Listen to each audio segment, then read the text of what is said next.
like ko ina-argue ito, no? Although I don't know kung sino mga binabanggit niya na nagka-cancel agad. Although nakikita ko nga online na may mga automatically nagka-cancel sa kanila. And sa akin naman, I don't agree with that na automatically walang prinsipyo, trapo, basura, etc. etc. But I think to criticize their actions or possible actions or their vagueness at this point is a very valid point.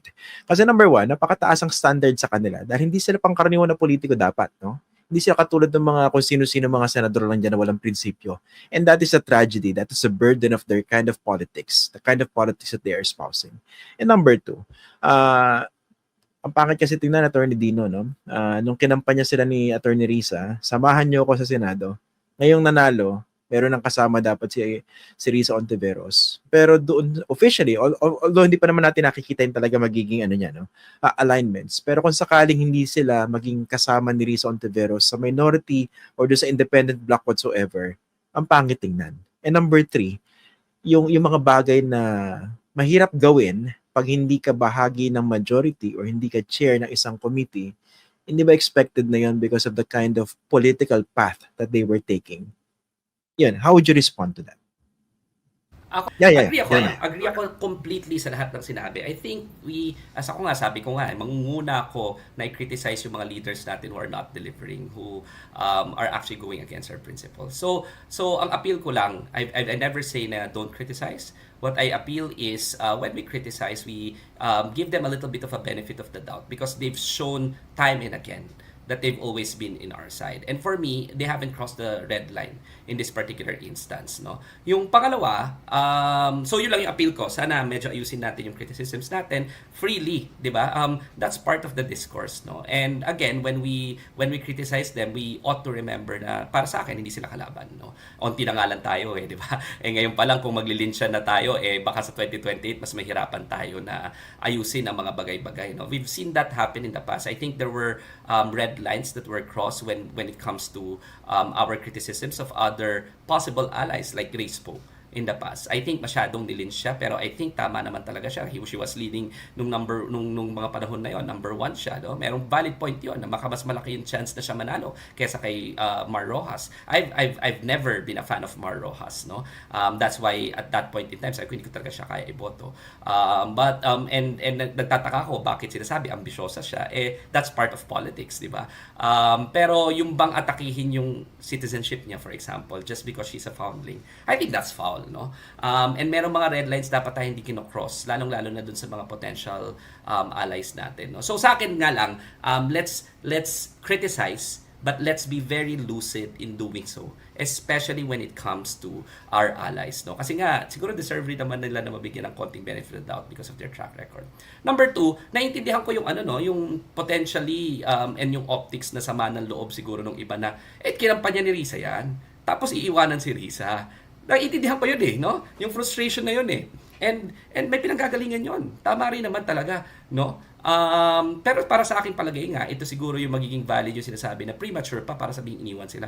And knowing these three people, I think privy rin naman ako sa a little bit on what's happening in terms of how they converse with each other. Nag-uusap yung mga yan, no? Nag-uusap yung mga yan, hindi sila lagi nag-a-agree. Ganoon naman talaga no? Ang principal life yung mga kandidato natin, tingin ba natin nag-a-agree sila lahat lagi? Hindi. Pero they try to fix things, no? And I don't think iniwan nila si Risa Hontiveros. I think magkakasama pa rin sila. Maling-mali yung sinasabi ng iba na minamaliit yung kontribusyon ni Risa Hontiveros sa pagkapanalo nila. I think Risa's hard work should be honored. I think Risa's contribution in making sure that there's going to be a better showing for the opposition in 2025 should be commended, di ba? And should be acknowledged at the very least. May mga narinig kasi ako even sa haday natin na para bang sila lang yung nagpanalo at walang ginawa si Risa. Maling-mali po yun, no? I think we have to honor each other's efforts and acknowledge each other's efforts. In other words, no, for our movement to at least move forward, I think we have to acknowledge each other's efforts. Don't resort into cancel culture. Let's keep on our eyes on the ball. Sino ba tagang kalaban? Akin, nakalaban, malinaw yung mga Duterte at malinaw na babalik sila sa 2028. At kung hindi umusad ng impeachment trial, baka we should prepare for a Sara Duterte presidency. I think malinaw Okay. sa akin na Marcos ngayon, kahit na sila yung tumutulong para siguro magkaroon ng accountability yung mga Dutertes, marami pa rin silang atraso sa bayan in the past, no? And I've never denied that, no? In other words, we have to face reality as it is and not as we want it to be always, diba? There are things na kailangan maging strategic tayo. And I think lynching each other at this point, hindi ako sure kung nakakatulong. Lalo na kung lynching. Okay ang criticism. Pero yung lynching, calling them unprincipled, canceling them out. I didn't see it sa iyo, di ba, Christian, and in a lot of your guests. Pero I've seen it online. I've seen it even sa mga taong supposedly I should have expected more from them, no? And the third one, ano yung third point mo nga? Kailangan ko respondan. Nakalimutan ko na eh. May naalala na akong point eh. Ayun, keep our eyes on the ball, let's be lucid. Marami pa tayong kailangang pagdaanan together. Marami tayong mga hindi pagkakaintindihan. Alam niyo po, kahit ako, someday, you will disagree with me. Pero para sa akin po siguro, ang kailangan yung isipin, iniisip ko po noong mga oras na yon is good faith. At noong mga oras na yon, ang iniisip ko, siguro paano ko ma-advance yung cause natin. No? Laging mangyayari yan. And kaya yung kay VP Lenny, di ba, yung sabi niya na para bang mali na kaagad, aawayin ka na kaagad. I think that sounded too defensive for me, no? And sa akin nga, I honor VP Lenny, pero I think it sounded too defensive. But ultimately, para sa akin, siguro isipin rin natin na hindi rin kasi madali yung pinagdadaanan nila eh. Tao po itong mga kausap natin, no? Taong kakampi natin, hindi po sila kaaway. Kaya po siguro may mga instances na sablay, may mga instances na, yan, parang kay VP Lenny, I think, parang tunog too defensive for me. Pero they mean well. And I trust them, no? And pag hindi nila na-cross yung red lines, I would be willing. I would still be there giving them the benefit of the doubt. Pero pag na-cross nila yung red line, I'll be one with you Dito pa in ako. lynching them. Okay. Yung first point is this, no? You're talking about red lines. Hindi ba red line yung issue ng impeachment? Again, di pa natin pag-uusapan kung ano yung magiging boto itong sina Senator Kiko, Senator Bam, sa kung anong mangyayari sa impeachment case o kung itutuloy man yan o kung mapapawalang sala si Vice President Sara Duterte. Okay. Pero ngayon tahimik sila, no? Medyo safe yung kanilang mga sagot. And by supporting potentially si Chis Escudero, ito may pakana nung nakikita natin siya naglilid sa Senate Impeachment Court na talagang harapan at lantarang dinidelay yung buong proseso. At makakasama na rin potentially the likes of Marcoleta, yung tinatawag nilang Duterte 7. Ang sakit yatang tanggapin no? Especially, hindi lang sa kanilang political branding, but in terms of how they're willing to make certain compromises to be able to achieve what they had promised to their supporters or constituents. That's number one. And yung number two, no? You mentioned na yung practical considerations when it comes to joining the majority, etc., etc. Parang the same argument can be made for Risa Ontiveros. Bakit hindi na lang siya sumama rin sa majority? Magkaroon siya ng plum committee chairmanship and then mas mapapadali yung kanyang buhay. Pero bakit then and potentially now, hindi siya expected na sumama dun sa grupo na yan? How do you respond to that? I honor Risa Ontiveros, by the way. I would go to the second part, no, of choosing the minority. I honor that. And, I think it's strategic for her. I think clear yung lines for her. No, very, very, very clear.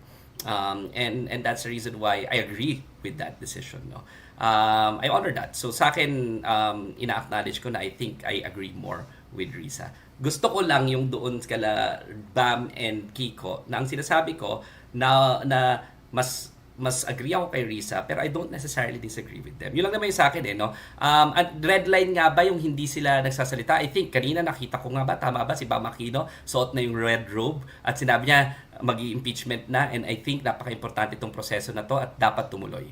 Nagsinuot niya yung red robe. Meron siyang post kanina ba o kahapon na suot niya na yon. Kiko Pangilinan has said na accountability is very important. So on the issue of impeachment, hindi sila kasing Mas gusto ko sana mas direct to the point sila right from day one kay Risa Hontiveros. Pero again, given the caliber of these people, I trust that they will vote for the impeachment to continue. I'm certainly sure, no, I'm certain na pagkadating ng ebidensya at nakita na ebidensya at malakas talaga ebidensya, they will hold these people into account, no?